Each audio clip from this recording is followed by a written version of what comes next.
सम्मान माने क्या। ऑब्जर्वेशन आप कभी भी किसी दूसरे व्यक्ति का नहीं कर सकते। तो चीज़ों का आकलन करने के लिए शब्दों का सहारा लेना पड़ता है। तो जब आप दृष्टा भाव में होते हैं, साक्षी भाव में रहते हैं, जब शिवत्व की आप यात्रा कर रहे होते हैं, उस समय अहंकार का शमन हो जाता है। कभी करना छोड़ के देखो, हल अपने आप होने लगेंगे। विनाश को विकास नाम दिया। तथा कथित सबसे ज़्यादा पढ़े लिखे लोग हैं जो एक कर रहे हैं। इन सब को पता है कि वो गलत कर रहे हैं। दरबार में आप सभी का बहुत बहुत स्वागत है। कल से कुछ प्रश्न बने होंगे। आज शाम को हम लोग प्राथमिक ध्यान के साथ साथ कुछ विशेष ध्यान साधना भी करेंगे जो सोशल मीडिया पे पब्लिक नहीं होगी। अभी एक प्रश्न आया है आशु की तरफ से इधर, वो इन लोगों के प्रश्न हैं, बच्चों के। पूछा है कि प्रणाम, मेरा प्रश्न है कि जब हम साक्षी भाव में होते हैं तो क्या अहंकार खुद मिट जाता है। साक्षी भाव में अहंकार को अपने से अलग देखते हैं, क्या ये सत्य है। बिल्कुल, पहले भी चर्चा हो चुकी है कि अहंकार को उसका शमन करने के लिए, उसका जो अतिरेक है अहंकार का, जो बैलेंस करने के लिए, सम करने के लिए दृष्टा भाव सबसे उचित मार्ग है। जब हम दृष्टा भाव से ऑब्जर्वेशन करते हैं, क्योंकि अगर ऑब्जर्वेशन हो सकता है, कोई आकलन हो सकता है, वो दृष्टा भाव से ही हो सकता है। अगर आप प्रिय हित लाभ के अनुसार अपने कोई भी आकलन कर रहे हैं तो वो आकलन नहीं है, वो आप अपनी संतुष्टि के लिए अपने हिसाब से चीज़ों को बुन रहे हैं और अपने आप को सेटिस्फाई करने की कोशिश कर रहे हैं। तो जो व्यवस्था है वो ये है कि हम जब दृष्टा भाव में होते हैं, हम साक्षी भाव में होते हैं, तो हम ठीक से आकलन कर पाते हैं। एक शब्द है, एग्जाम्पल के लिए इसका एक एग्जाम्पल है, एक शब्द है सम्मान। जब बोलते हैं कि हम सम्मान दे रहे हैं किसी को, तो सम्मान एक शब्द है और हमने उसको अपने अपने हिसाब से, अपनी अपनी सुविधा के अनुसार, अपनी अपनी मानसिक स्थिति के अनुसार अंदर गढ़ रखा है कि सम्मान माने क्या। किसी के पैर छू लिए, सम्मान माना गया। प्रणाम कर लिया, सम्मान माना गया। बड़ाई कर दी, उस सम्मान माना गया। ऐसे जो इवैल्यूएशन है वो अपने अपने ढंग से करते हैं। जैसे कोई बच्चा है, पढ़ रहा है, तो उसको हम बोलते हैं कि कोई लाते हैं, कोई अपने बच्चे को सामने गेस्ट के, बच्चे क्या कर रहे हो तुम, पूछते हैं लोग। तो पेरेंट्स अक्सर बोल देंगे अरे बहुत अच्छा है पढ़ने में। कुछ भी कर सकता है बच्चा आगे चल के। अब ये जो कुछ भी कर सकता है, ये ओवर इवैल्यूएशन है, अधिमूल्यन है। ये अधिमूल्यन है।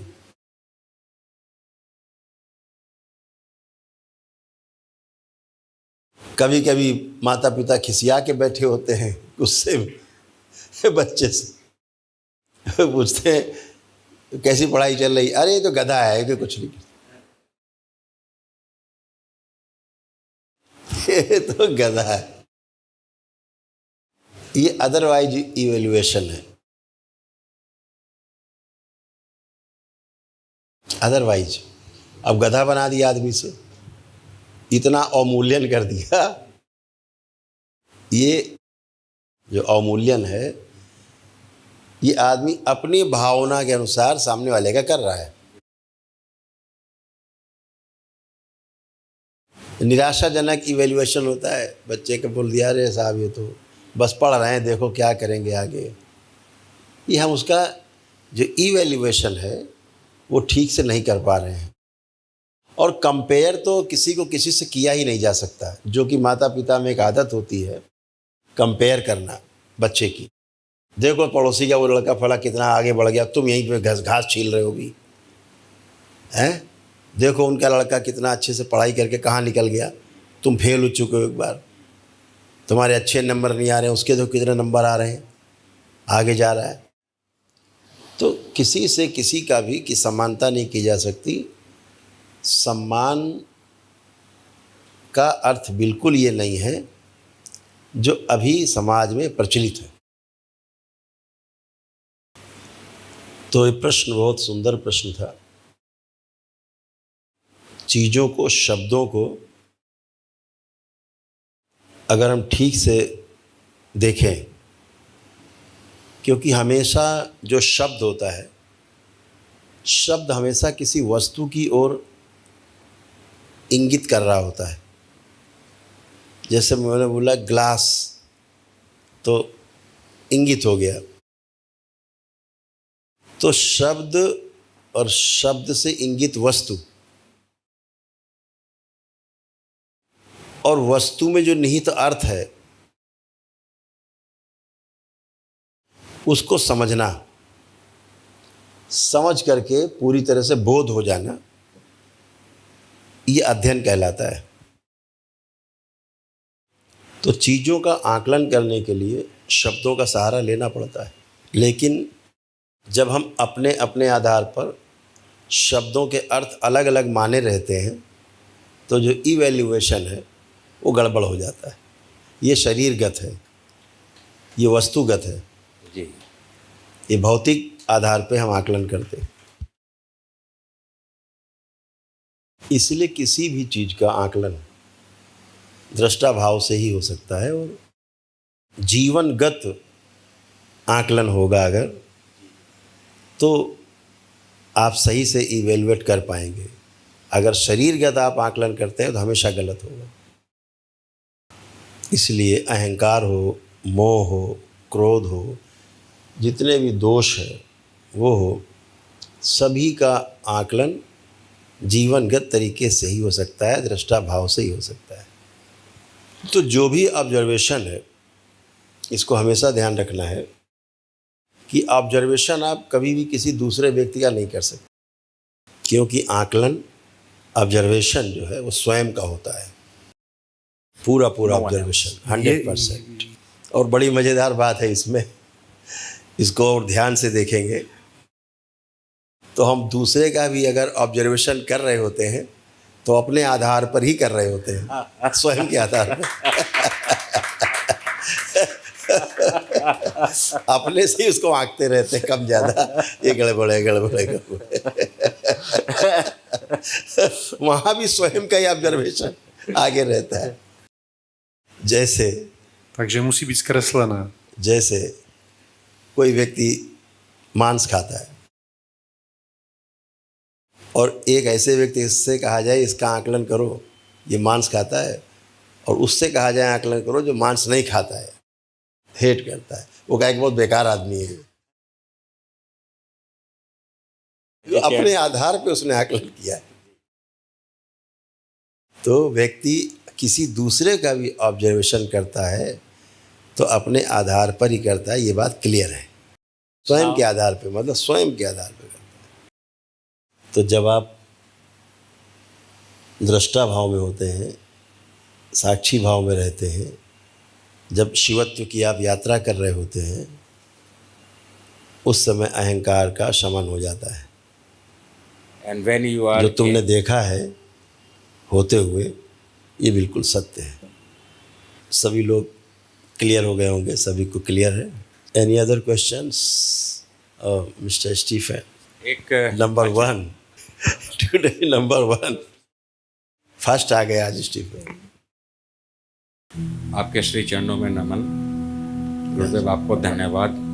क्योंकि यह जो उत्तर था वह उनके लिए काफ़ी महत्वपूर्ण था, उनके लिए भी महत्वपूर्ण था, और वो इसी चीज़ से जूझ रहे हैं कि स्वतंत्र निष्पक्ष दृष्टा भाव कैसे विकसित हो, कैसे वो प्रयास कर रहे हैं कि बढ़ते हुए अहंकार का दमन हो, उसे बाहर फेंका जाए, बाकी ऑब्जर्वेशंस जो दिखता है उन्हें उनसे दूर हुआ जाए।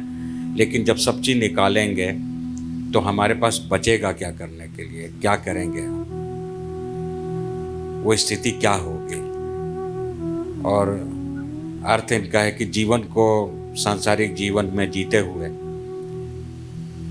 समस्त कार्यों को करते हुए अर्थ वहाँ ले जा रहा है इनके प्रश्न का कि कैसे करें, क्या करें कि दृष्टा भाव बरकरार रहे और कार्य भी संपन्न होते रहे।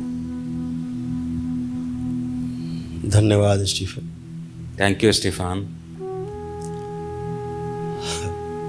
अभी समस्या जो है वो कहीं और है। Right now, the problem is somewhere else. Přímo, děkuji Štefane. Simon, v této chvíli ten problém je někde jinde. और समस्या ये है कि कर करके ही तो समस्या पैदा की है। लगातार करते ही जा रहे, यही तो समस्या के मूल में है। मौलिक जो समस्या है वो कर करके ही पैदा हुई है। तो कर करके कुछ नहीं निकलने वाला है। कर करके समस्या से समस्या ही पैदा होगी जी। क्योंकि हमारा ध्यान समाधान पे कम और समस्या पे ज़्यादा रहता है जी। बहुत अच्छा। अगर किसी छोटे बच्चे से जो साइकिल चलाना सीख रहा हो, अगर 20 सड़क पे एक ईंटा रख दो और दूर से कहो कि देखो सब कुछ करना, इस ईंटे पे मत चढ़ाना, इसके दाएं बाएं से निकलना है, लेकिन ईंटे को बचा के निकलना है, ईंटे पे मत चढ़ा देना। वो बच्चा ईंटे पे जरूर चढ़ाएगा। वो ईंटा ही फोकस है उस पर, वो सारा कंसंट्रेशन उसका ईंटे पे कैसे बचाना है और ईंटे पे चढ़ा जाएगा। तो कर करके ही समस्या, और समस्या से समस्या ही निकलने वाली है। समस्या की चर्चा करके भी समस्या ही पैदा होने वाली है। समाधान पे जाने के लिए बहुत साहस चाहिए, बहुत अदम्य साहस की आवश्यकता होती है समाधान पे जाने के लिए। क्योंकि जब हम समाधान पे चर्चा करते हैं तो सबसे पहले दिखता है ये तो नहीं हो पाएगा, ये हमसे नहीं हो पाएगा, अरे ये नहीं कर पाएगा, वो भी नहीं कर पाएगा। तो जब समस्याओं में चर्चा करते हैं तो बड़ा संतुष्ट रहते हैं, बहुत सेटिस्फाइड होते हैं समस्या में चर्चा करके। तो कर करके ही समस्या पैदा हुई है। कभी करना छोड़ के देखो, हल अपने आप होने लगेंगे। अभी पूरी धरती पर एक माहौल जो बहुत भयावह बना हुआ है, वो कल की चिंता को लेके है, अगली पीढ़ियों को लेकर के है। सारा हवा पानी सब दूषित कर दिया है इस मानव जाति ने। भोजन, सारा अनाज सब जहरीला कर दिया है। जंगल कट रहे हैं, पहाड़ कट रहे हैं, धरती खोद कर कोयला निकाला जा रहा है, धरती का सीना फाड़ के तेल निकाल रहे हैं। चारों ओर प्रकृति का दोहन और शोषण चरम पर है, जिसको जीडीपी नाम दिया, विनाश को विकास नाम दिया। तो ये जो चल रहा है ये कर करके ही हो रहा है, और ये करने वाला कोई साधारण आदमी नहीं है। तथा कथित सबसे ज़्यादा पढ़े लिखे लोग हैं जो ये कर रहे हैं, जिनको पता है कि वो गलत कर रहे हैं। इसमें सबसे अद्भुत बात यही है इन सब को पता है कि वो गलत कर रहे हैं। जो हरित क्रांति लाए थे उन्होंने बाद में पुस्तक लिखी कि वो हरित क्रांति जी बिल्कुल गलत थी। जी तो आज उसका ढिंढोरा पीट के कि बहुत बड़ा काम कर रहे हैं, अच्छा काम कर रहे हैं, विकास हो रहा है, सिर्फ प्रकृति का दोहन, प्रकृति का शोषण हो रहा है और विनाश स्वयं का कर रहे हैं। तो इसलिए जो कर कर के परिस्थितियां बनी हैं, चारों ओर प्रदूषण है, ध्वनि प्रदूषण है, हवा का प्रदूषण है, खान पान में सब बीमारियां पैदा हो रही हैं, खा के जहरीला भोजन, तो ये सब कर कर के ही पैदा हुआ है। जो नहीं कर रहा था तो सब अच्छा अच्छा था। आज समस्या ज्यादा करने के कारण ही पैदा हुई है। कोरोना काल में करना बंद हो गया था, सारा करना पूरे विश्व में बंद हो गया था। सारी नदियां एकदम स्वच्छ हो गई। जल में अपना नीचे तक देख लीजिए कौन सा कंकड़ पत्थर पड़ा हुआ है, इतना साफ, इतना शुद्ध, हवा एकदम शुद्ध, वातावरण शुद्ध, चांद तारे दिन में भी देख लेते थे आप, आभास हो जाता था इधर इधर तारा भी है, जो रात में भी नहीं देखते जुड़े से। तो सब चीज, सारा एनवायरनमेंट, सारी प्रकृति एकदम शांत थी, शुद्ध थी, पवित्र थी, एकदम स्वच्छ हो गई थी। कैसे स्वच्छ हुई? ना करने से मनुष्य के। तो हमने कर करके और जब करना बंद कर दिया, दोनों के फर्क को ठीक ठीक देखा। इसके लिए हम लोग सौभाग्यशाली हैं कि ये संकट और उसका समाधान दोनों हमने एक साथ देखा है।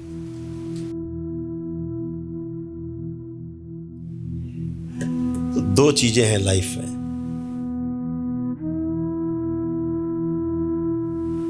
एक वो जो नश्वर है,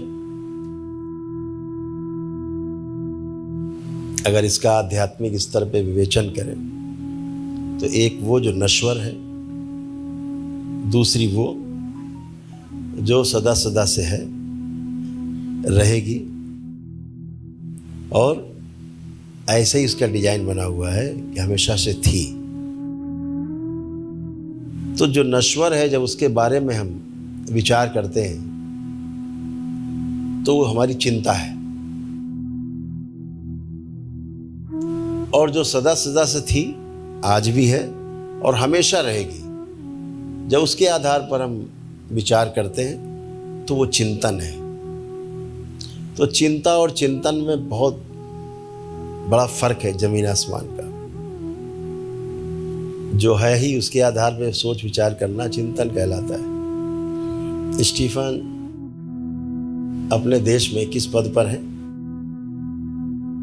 स्टीफन गुरुदेव वो चेक एम्बेसी में, चेक एम्बेसी जो अपने देश को रिप्रेजेंट करता है अलग अलग देशों में, तो वर्तमान में इजिप्ट में वो अपने देश के डिफेंस मिनिस्टर हैं। वो पोस्ट डिफेंस मिनिस्टर कहलाता है। डिफेंस मिनिस्टर जी, attache, attach, defence attach, military attache, military attach, military attach, महत्वपूर्ण पद है।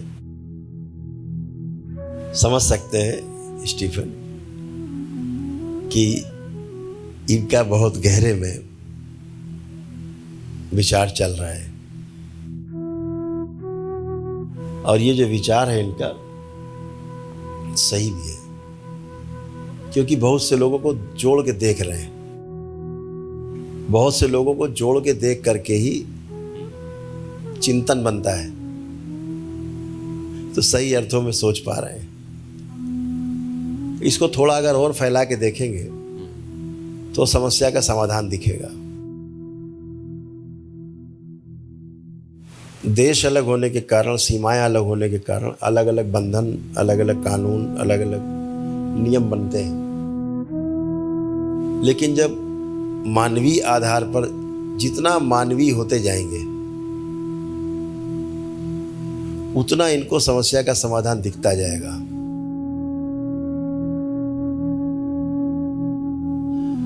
दूसरे शब्दों में कहें, एक लाइन में, जब आप चिंतन के आधार पर चिंता करते हैं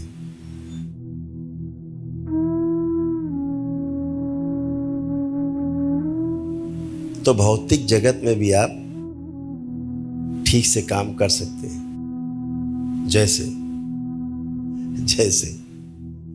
यदि आपके पास आपका चिंतन है, ह्यूमैनिटी का चिंतन है, पूरी मानवता का चिंतन आपके पास है, आप ये जानते हैं कहाँ से चीज़ें खराब हो रही हैं और कहाँ से अच्छी हो सकती हैं, आपको पता है।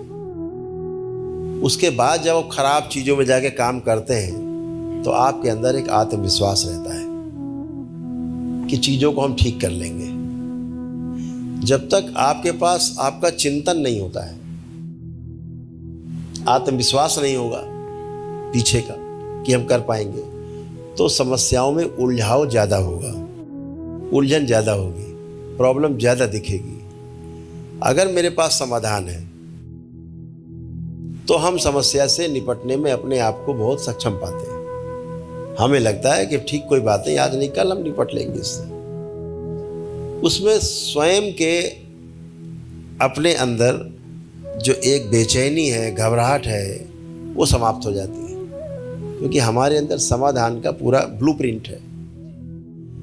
तो इसलिए हम जो चीज़ें ठीक नहीं हो पा रही उनको हम अपने चिंतन के आधार पे, बिना अपने को नुकसान पहुंचाए, बिना किसी को नुकसान पहुंचाए, उसकी जब चिंता करते हैं तो वो मानवीय हित में, सबके हित में है। जब मेरे पास चिंतन नहीं होता किसी चीज़ का, ब्लूप्रिंट नहीं है, तो फिर चिंता जो है बहुत कष्टकारी है और बहुत नष्ट करने वाली है, सबको, सबके लिए दुख देने वाली है। बिल्कुल। तो दो तरह की चीज़ें संसार में है, एक नश्वर और एक जो सदा सदा बनी रहती, शाश्वत जो है। तो जब हम, जैसे अभी आप किसी पद पर हैं, अभी उस पद, ये पद तो स्थायी नहीं है, ये शरीर है, नश्वर है, ये भी स्थायी नहीं है। इसके पीछे जो जीवन है, जो शरीर के साथ काम कर रहा है, वो स्थायी है।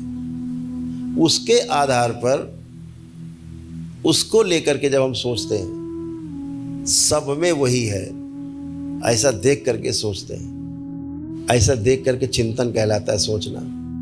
और उस आधार पर जब निर्णय लेते हैं तो कोई समस्या नहीं दिखती है, समाधान के अलावा कुछ नहीं दिखता है। तो इसलिए चिंतन के आधार पे चिंता करना आपका बनता है। तब में आपका ये फर्क हो गया है कि पहले केवल आपको समस्या ही दिखती थी, अब आपको उसका समाधान भी दिखने लगेगा, दिखने लगा है। तो आपका जो चिंता का स्तर है, जो काफ़ी विकृत था, वो अब संयमित होने लगेगा और चीज़ों को ठीक से कर पाएंगे। और वो उसी आधार पे कर सकते हैं कि हम सही को जाने रहे क्या है, उसके आधार पे हम चीज़ों को ठीक कम ज़्यादा करते रहते हैं। तो संतुष्टि बनी रहती कि आज नहीं तो कल हम चीज़ों को ठीक कर लेंगे। जब ये संतुष्टि बनी रहती है तो फिर हम ठीक से काम कर पाते हैं। तो एक यही आधार है कि चीज़ों को सही तभी किया जा सकता है जब हम सही है क्या, इसकी जानकारी कर लें। सही है क्या, अभी हमारे पास जो ज्ञान है उसके आधार पे हमने मान रखा है कि यही सही है, अपूर्णता के आधार पे। तो जब आप ये जान लेंगे कि सही है क्या, तो फिर आपका चिंतन शुरू होगा और भी समाधान दिखेगा। इसलिए चिंता करने की आवश्यकता नहीं है, चिंतन पे ध्यान दें तो समाधान आपको हमेशा दिखेगा। और जब आप यह सोचकर चिंतन करेंगे कि इस पृथ्वी पर मैं इस शरीर के साथ हमेशा के लिए नहीं हूँ, तो समाधान दिखेगा। मैं हमेशा बना रहूँगा, इस आधार पर समाधान कभी नहीं दिखेगा। तो सारा चिंतन जो स्वयं से शुरू होता है तो लोगों के लिए लाभदायी है। जब दूसरों को आधार मान के हम कोई चिंता करते हैं तो नुकसानदायक है ही। इसलिए सारा चिंतन स्वयं के आधार पे होना चाहिए, सारा चिंतन प्रकृति के आधार पे होना चाहिए, सारा चिंतन इस पूरी सृष्टि के आधार पे होना चाहिए। ईश्वर का जो ऐश्वर्य है उसके आधार पे होना चाहिए, ईश्वर के आधार पे होना चाहिए। हम भी उसी ऐश्वर्य में उसी का हिस्सा है, और हम लोग भी जैसे सब ऐश्वर्य ईश्वर में समाया हुआ है, उसी प्रकार हम सब भी उसी ईश्वर में, उस शिव में, उस महाशिव में समाये हुए हैं। तो अपने को चिंता करने की आवश्यकता नहीं है, चिंतन स्वतः ही होता है, यह स्वाभाविक है। हमेशा चिंतन जो है वो स्वाभाविक ही होता है, जो अस्वाभाविक है वो चिंता है। तो हम सभी चिंता से चिंतन की ओर अग्रसर हो रहे हैं। इसमें घबराने की, परेशान होने वाली बात नहीं है, समाधान सामने है। आपका इस प्रकार के प्रश्न करना ये दर्शाता है कि आपका चिंतन शुरू हो गया है। This question reflects that your inquest has begun. Thank you Steve. एक सवाल था, लेकिन वो थोड़ा साधना से अलग है, इसलिए इसको बाद में लेंगे गुरुदेव। किसका है? ये पुरुषोत्तम जी का है। ओ, पूछ दिया जाए, हो सकता है कुछ सलूशन निकल आए। क्योंकि यह गुरुदेव के चरणों में नमन। कोई व्यक्ति ऐसा कैसे करे, कैसे चलाए नॉन प्रॉफिट ऑर्गेनाइजेशन या मंदिर या यज्ञ या पूजा पाठ, किस रूप से चलाए जो उसको कर्म के बंधन में ना फंसाए? अच्छा प्रश्न है इनका, क्योंकि ये उसमें संलग्न है, उसमें जूझ रहे हैं जी। तो ये भी चिंतन से जुड़ा हुआ ही प्रश्न है जी। चिंतन के आधार पे चिंता कर रहे हैं जी। अगर चिंतन इनका नहीं होता इस विषय पे तो ये प्रश्न नहीं उठता है कि जो कर रहे हैं ठीक कर रहे हैं। तो आपका जो प्रश्न है कि हमारा भोग न बने, ये सोचना ही गलत है कि हमारा भोग बनेगा कि नहीं बनेगा। ये यहाँ प्रश्न ही नहीं है, प्रश्न नहीं है। ये प्रश्न इसलिए आप में उठा है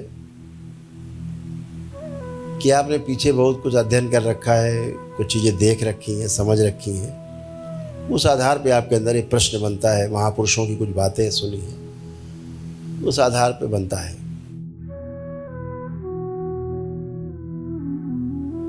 ये सारा जो जुड़ा हुआ किस्सा है जो आप कर रहे हैं, आपके अंदर समाज के लिए कुछ करने का भाव ही तभी उत्पन्न होता है जब आपके अंदर चिंतन शुरू होता है, क्योंकि चिंतन सबके लिए है।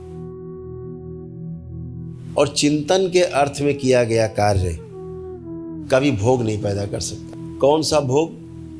वासना का जो भोग है वो नहीं पैदा कर सकता, क्योंकि जो आप कार्य कर रहे हैं या इस तरह के जो भी लोग कार्य कर रहे हैं, जो भी इसकी नींव रखता है उसके अंदर प्रिय हित लाभ स्वयं के लिए नहीं होता है, वो सबके लिए होता है। जो सबके लिए सोच करके कार्य होता है उसमें आपसे कुछ कम ज़्यादा भी हो जाता है तो उसका कोई भी खराब भोग आपका नहीं बनता है, क्योंकि वो आपने अपने लाभ के लिए नहीं किया है, अपने प्रिय को देख करके कोई निर्णय नहीं लिया है, अपने हित को देख के निर्णय नहीं ले रहे हैं।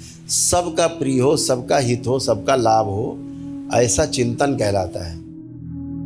मेरा प्रिय हो, मुझे ही लाभ हो, मेरा ही हित हो, ये चिंता कहलाती है। तो जो जीवन में जो 4.5 क्रियाएं हैं, जो हमारे वृत्ति में, जो हमारा विश्लेषण एक क्रिया है, और दूसरी क्रिया है तुलन। तुलन में प्रिय हित लाभ भी है और तुलन में दूसरे तराजू में न्याय धर्म और सत्य भी है। तो वृत्ति के आधार पर, वृत्ति की क्रिया के आधार पर हम विश्लेषण करते हैं। तो विश्लेषण किसका करेंगे? या तो एक सीढ़ी नीचे उतर के करेंगे मन का,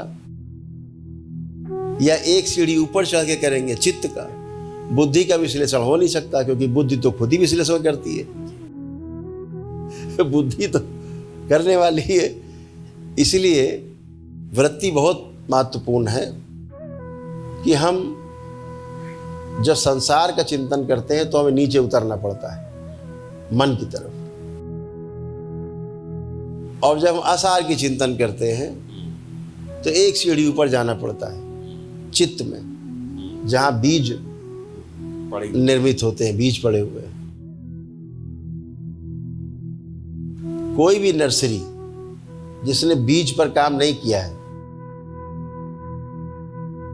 उसकी बाग कभी भी अच्छी नहीं होगी। तो चित्त के स्तर पर, जहां पर चित्त में जहां पर इच्छाएं रहती हैं, जहां आपकी स्मृतियां रहती हैं, वो स्थान चित्त है, आपका कारण शरीर है। तो अगर आपने कारण पर विचार कर लिया है तो निवारण आपका सही सही आएगा। कारण को ठीक से देख लिया है, संसार में समस्या है कहाँ, क्यों और कैसे नहीं समझ में आ रहा है तो समस्या है। क्यों हो रहा है, कैसे हो रहा है, क्यों करना है, कैसे करना है, क्लियर हो जाए तो समाधान है। तो जो कर पा रहे हैं लोग पूरे विश्व में इस तरह का कार्य, वो अच्छे भाव से ही कर पा रहे हैं।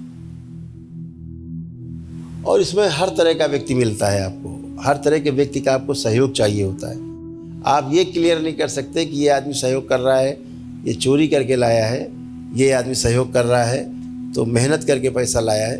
आप इसको आप क्लियर नहीं कर सकते, और आवश्यकता भी नहीं है, इसकी आवश्यकता भी नहीं है कि ये डाकू मान सिंह आपको रुपया दे रहा है कि आपको वो टाटा बिरला दे रहे हैं। आपके पास सिर्फ धन आया है और आपके पास केवल एक स्किल होनी चाहिए कि हम उसका सदुपयोग कर सकें।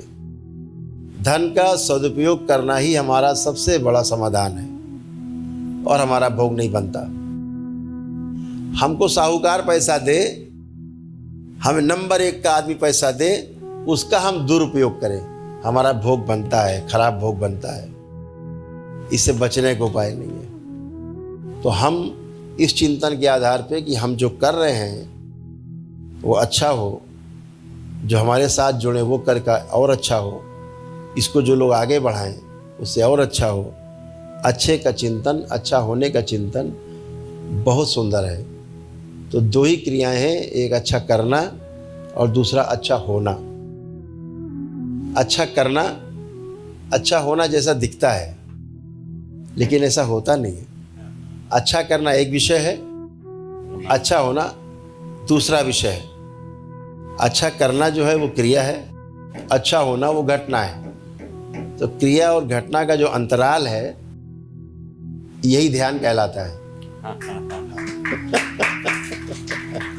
तो क्रिया हमेशा जो है, आप करने जाएंगे तो क्रिया हमेशा आपके वर्तमान में होगी।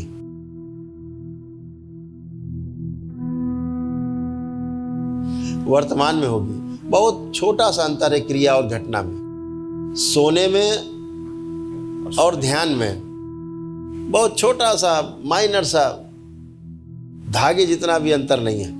इधर गिरे तो निद्रा, उधर गिरे तो ध्यान।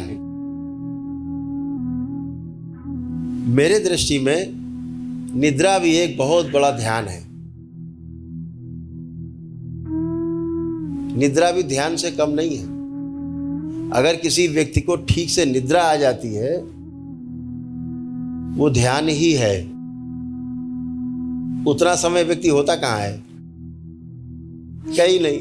तो ध्यान में भी कहीं नहीं होता है।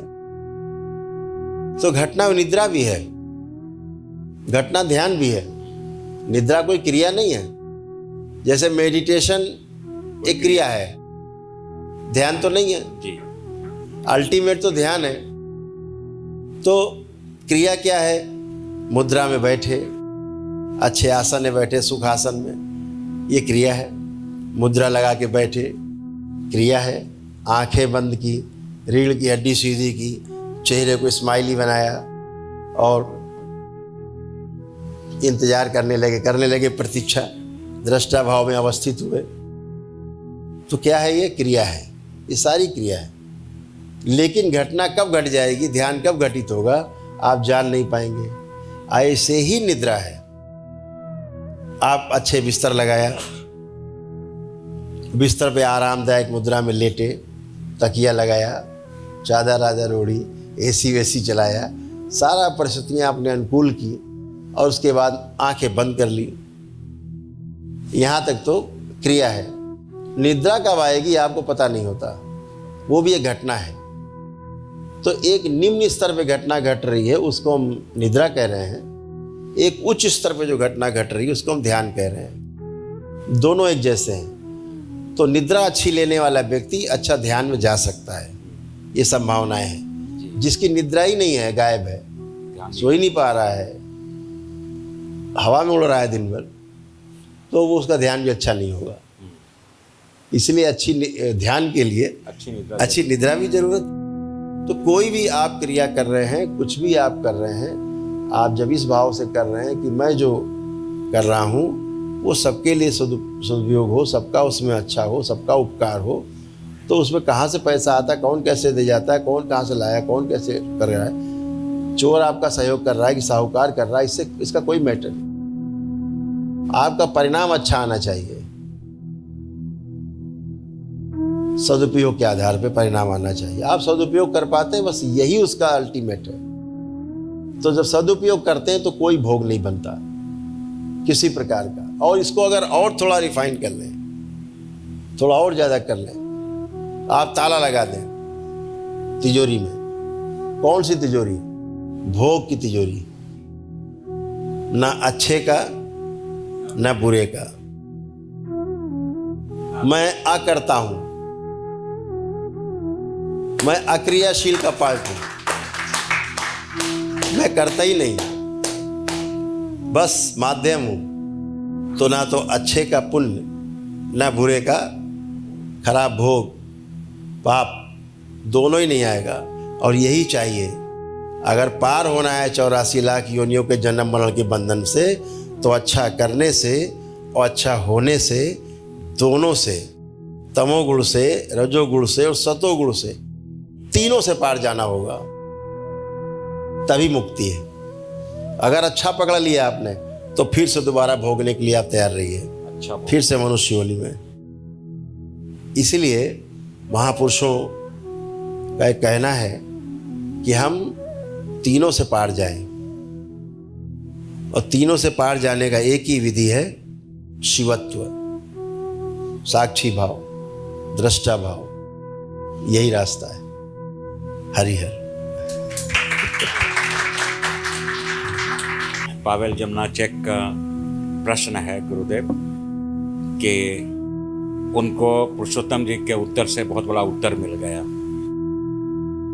पुरुषोत्तम जी ने जो प्रश्न किया उससे जो उत्तर निकल करके आए, उनसे उनको काफ़ी बड़ी सहायता मिली, क्योंकि कराटे के ऑर्गेनाइजेशन चलाते हैं और एक ऐसी स्थिति में हैं कि वो चूँकि कराटे टीचर हैं, तो बहुत सारे स्टूडेंट्स हैं काफ़ी जिनके जीवन को वो प्रभावित कर सकते हैं। तो ऐसा क्या करें, किस रूप से करें कि उनकी सेवा और अच्छे ढंग से हो पाए, बगैर किसी कर्म भोग बनने से, कर्म भोग ना बने और अधिक से अधिक वो अपने शिष्यों की, कराटे के शिष्यों की सेवा दे सकें। ठीक बात, बहुत सुंदर प्रश्न है कि अपने विद्यार्थी को और कितना अच्छा हम बना पाएँ, क्या उसको दे पाएँ कि उसका रिजल्ट बहुत अच्छा हो।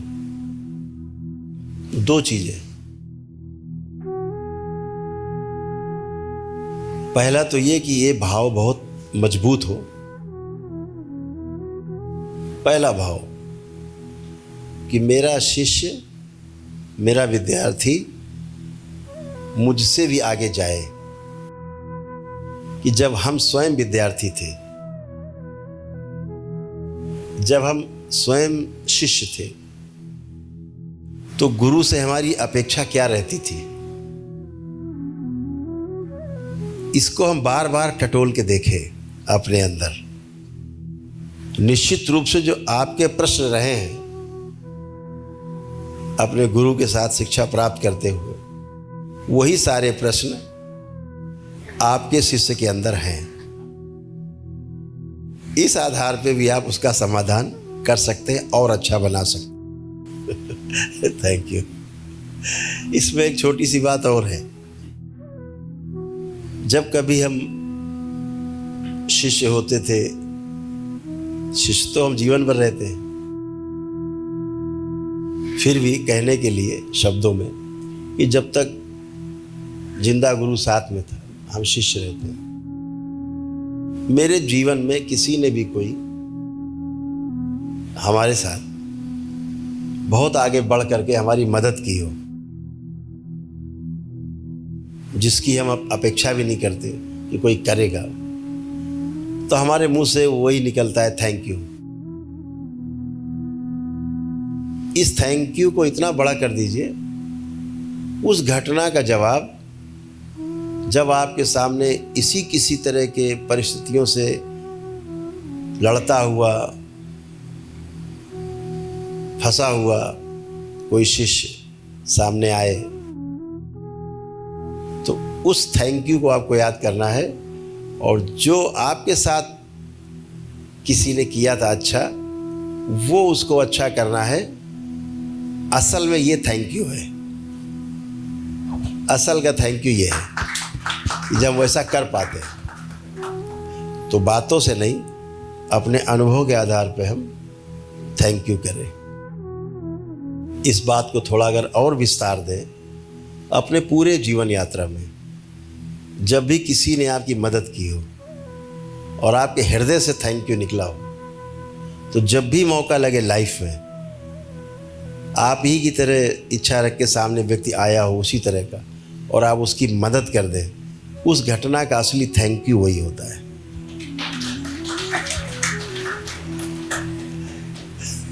पुरुषोत्तम जी ने एक शब्द लिख के भेजा है, गुरु गीता।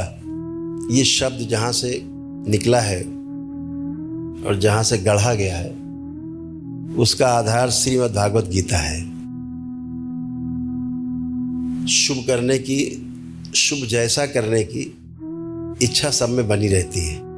अब वो शुभ चाहे अपने लिए हो, चाहे वो सर्व शुभ के लिए हो। चिंतन के आधार पर सर्व शुभ बनता है, चिंता के आधार पर केवल शुभ बनता है। तो श्रीमद् भागवत गीता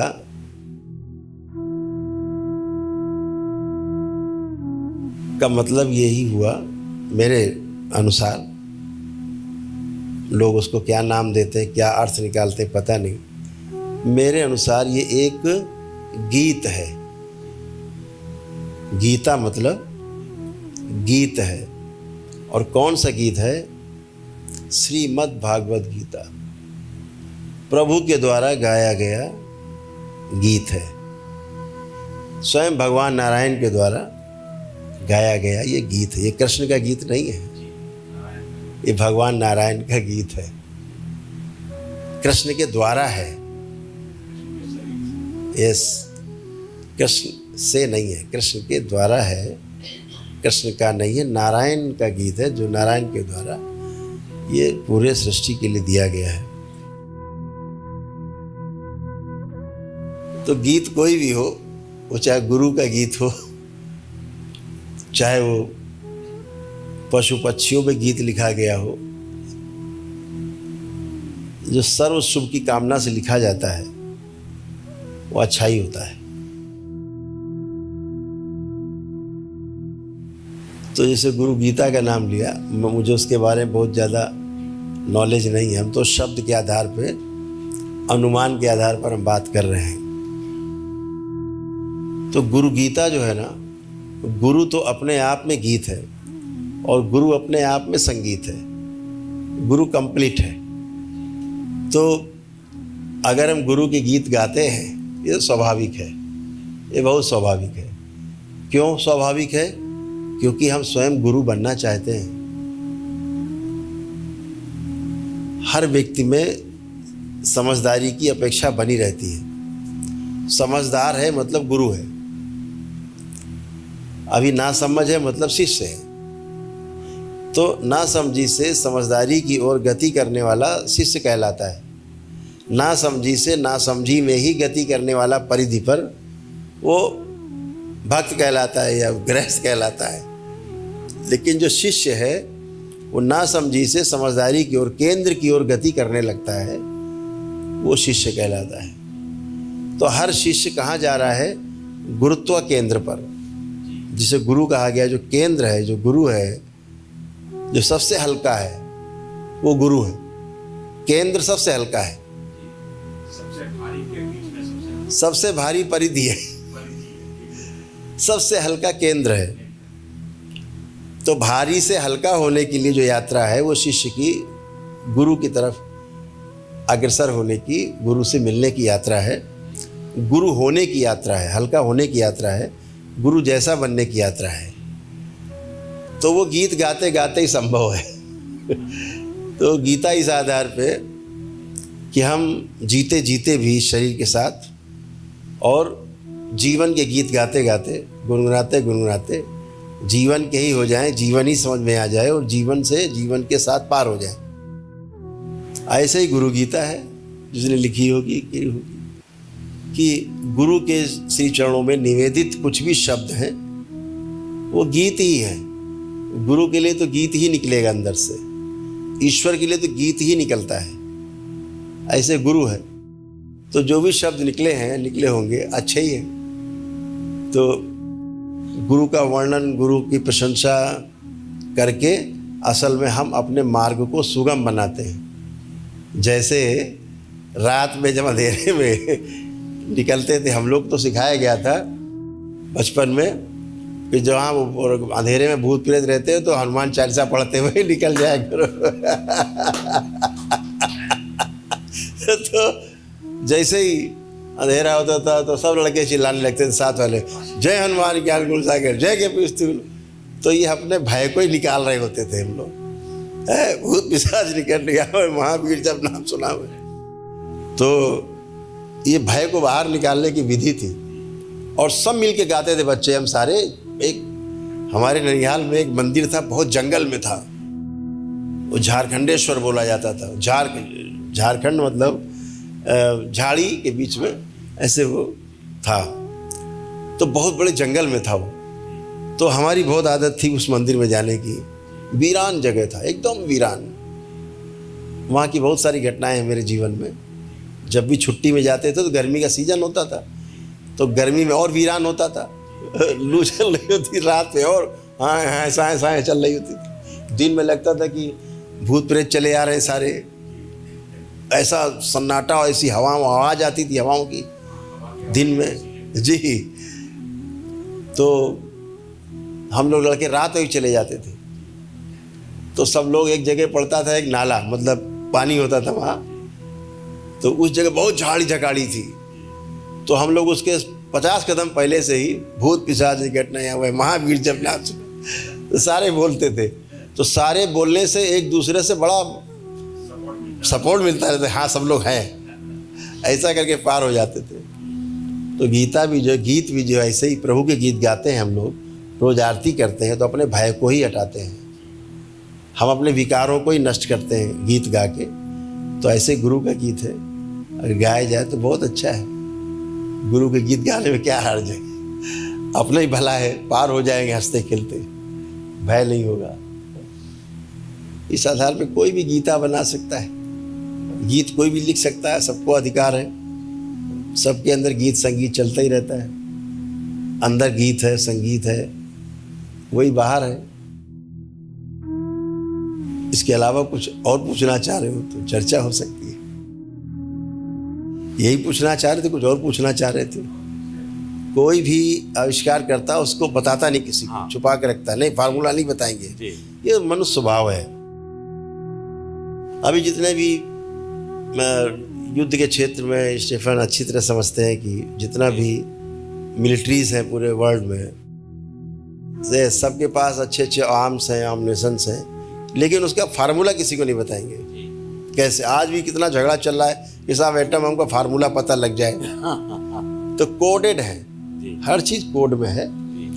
तो ये तो पूरी सृष्टि के बारे में है, इसलिए हमारे महापुरुषों ने ग्रंथों में भी तमाम चीज़ें दोहों के रूप में घटनाओं के रूप में, बातों के रूप में सरलता से कोड कर दिया।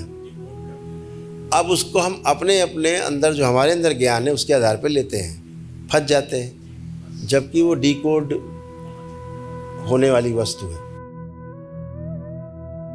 जब खाली बहुत रहते थे हम, तो बैठे बैठे डिकोड किया करते थे, ऐसा क्यों, ऐसा क्यों, शिव का ऐसा स्वरूप क्यों, तो ऐसा स्वरूप गणेश का क्यों, कार्तिकेय ऐसा क्यों, तो नंदी ऐसा क्यों, हाँ, तो माँ दुर्गा का स्वरूप ये क्यों, माँ महाकाली का ऐसा स्वरूप क्यों है। तो रावण कैसे था, 10 सिर से, कोई दिखता नहीं, 10 सिर वाला आदमी मिलता नहीं कोई उल्लेख। तो ये सब कोड है। तो अगर उसका विश्लेषण करते हैं जब आध्यात्मिक, तो रावण को दशानन कहा गया, दशानन। और बताया गया युद्ध के दौरान विभीषण ने कि भगवान राम को कि इसकी नाभि में अमृत है। तभी से बोला गया, एक मुहावरा गढ़ गया कि विभीषण है घर का भेदी लंका ढाए। विभीषण के ऊपर एक कहावत बन गई पक्का वाली। तो अब 10 सिर है, तो आपका जो नाभि है, जो आपका मणिपूरक केंद्र है, उसमें 10 दल का कमल है, 10 दल का कमल है। उसमें जितनी चीजें हैं, उसमें अहंकार भी है, विद्वता भी है। आप उस मणिपूरक चक्र के बारे में जब अध्ययन करेंगे तो आपको दिखेगा, जो जो रावण में था उसमें सब दिखेगा, गुण के रूप में, भाव के रूप में, उसमें सब मिलेगा। 10वां चक्र जो आपका 10 दल का कमल है, सब मिलेगा। तो अब ये तो कोई भी जा सकता है, सभी लोग गए, बहुत लोग गए, तो सब रावण तो नहीं हो गए। लेकिन रावण को ही दशानन क्यों कहा, 10 सिर वाला क्यों कहा। भगवान राम को कहा गया कि वो 12 कला के अवतार हैं। भगवान राम को बता दिया गया कि वो 12 कला के अवतार हैं। तो ये 12 कला क्या है। कृष्ण को कहा गया कि 16 कला के अवतार हैं कृष्ण, तो 16 कला का अवतार क्यों बोल दिया गया। तो राम अनाहत चक्र पर हमेशा विराजते थे, 12 दल का कमल है, तो बोले 12 कला के अवतार। 12 कलाएं सिद्ध थी उनको, 12 कलाओं में सिद्ध थे, तो 12 दल का कमल अनाहत चक्र उनको पूरा सिद्ध था, तो वो 12 दल के सिद्ध होने के कारण 12 कला के अवतार बताए गए। भगवान कृष्ण विशुद्धि चक्र में 16 दल का कमल है, तो ये विशुद्धि चक्र उनका सिद्ध था, भगवान श्री कृष्ण का 16 दल का। इस आधार पर वो 16 कला के अवतार कहलाए। अब ये सिद्ध क्या है, अब डिकोड करना अगर इसको, कि भगवान राम हृदय क्षेत्र में रहते थे, अनाहत चक्र पे 12 कलाएं सिद्ध थीं, 12 दल होते हैं, कमल के पुष्प की पंखुड़ियाँ 12 हैं इस अनाहत चक्र में। इस आधार पर भगवान राम 12 कला के अवतार कहलाए। कृष्ण 16 कला के अवतार कहलाए, क्योंकि विशुद्धि चक्र उनको सिद्ध था। रावण 10 कला का अवतार था, 10 कला सिद्ध थी उसको, इसलिए दशानन कहलाया, क्योंकि 10 दल का जो कमल है विशुद्धि चक्र है। अब आप इसका डिकोड करेंगे तो डिकोड में आपको पता चलेगा कि सिद्ध क्या है, सिद्ध होना क्या है। तो सिद्ध होना यह है कि ये 12 कलाएं, 10 कलाएं, 16 कलाएं रावण की हो, राम की हो, चाहे श्री कृष्ण की हो। सिद्ध का मतलब था अभी आप खुली आंख से, हम सब बैठे हैं, आप सब बैठे हैं, अभी अब आप सभी खुली आंखों से अपने मूलाधार पर अवस्थित हैं। आंखें खुली हैं, ध्यान नहीं कर रहे, आप मूलाधार पर हैं। एक कक्षा 1 का विद्यार्थी बता देगा आप मूलाधार पर हैं, ठीक। लेकिन रावण जब खुली आंख से देखता था, अपने सारे कर्म करता था, उस समय भी वो अपनी नाभि पर रहता था, अपने मणिपूरक चक्र पर रहता था। राम खुली आंखों से भी सारे कर्म करते हुए भी अपने अनाहत चक्र में विराजते थे। श्री कृष्ण 16 कला विशुद्धि चक्र पर रहते थे, खुली आंखों से सारे काम करते हुए, दान करते हुए, चाहे युद्ध करते हुए भी, सोते हुए भी, जागते हुए भी यहाँ रहते ही थे। इसके ऊपर की यात्रा करते थे। रावण जब आंख खोलता था तो नाभि पे स्थिर हो जाता था, आंख बंद करता था तो ऊपर की ओर गति करता था। राम अनाहत चक्र पे निवास करते थे, इसीलिए उनमें भाव की प्रमुखता रही है।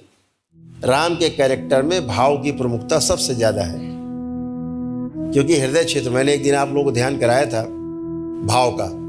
आप लोग कितने भाव विह्वल थे, कितने आह्लादित थे, कितना आपको बस पूरा पूरा हृदय हृदय हृदय हृदय, केवल हृदय। कुछ बच्चे हमारे साथ हैं जो हमारे पास गए भाग के कि गुरुदेव मेरा तो हृदय ही नहीं बंद हो रहा है। तो चालू रहा है, बंद नहीं हो रहा है। बंद मतलब क्या हुआ कि ये तो चालू हो गया, बंद ही नहीं हो रहा है। अब मुझे लग रहा है हम यहीं से श्वास ले रहे हैं, हृदय से ही। तो इतना गहरे भाव में चले गए। तो इसलिए सिद्ध का मतलब है कि अभी आप मूलाधार पर हैं, आँख खुली पर ध्यान करने बैठेंगे तो ऊपर की गति करेंगे। लेकिन रावण की स्टार्टिंग नाभि से होती थी, और इस दरबार ने भी आप सबकी स्टार्टिंग ही नाभि से रखी है। आप जब ध्यान करने बैठते हैं तो आप यहीं से शुरू करते हैं। दरबार की कोशिश रहती है भाव के रूप में कि आपकी इच्छा शक्ति प्रबल हो। नाभि आपका इच्छा शक्ति का केंद्र है।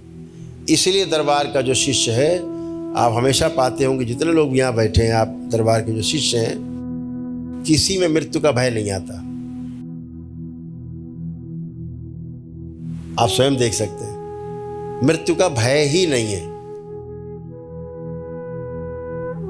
आप इतने लोग बैठे हैं जो दरबार से जुड़े हैं, हाथ उठा के बता दें, सोच लें मौत के बारे में, कोई भय आ रहा है? तो अभय प्रदान करता है दरबार सर्वप्रथम। क्यों प्रदान होता है भय? क्योंकि आपकी इच्छा शक्ति को इतना बढ़ा के रखा है कि आपकी चित्त शक्ति दरबार ने मजबूत की, आपकी आनंद की शक्ति दरबार ने मजबूत की, आपकी इच्छा शक्ति दरबार ने मजबूत की है, आपकी संकल्प की शक्ति को दरबार ने मजबूत किया है। अब ज्ञान की शक्ति को मजबूत करने का कार्य जीरो बैलेंस के तहत किया जा रहा है, इस ध्यान साधना के तहत किया जा रहा है। तो शिव की 5 शक्तियां हैं, 4 आपको प्राप्त हैं, 5वीं प्राप्ति के लिए आप प्रयास कर रहे हैं।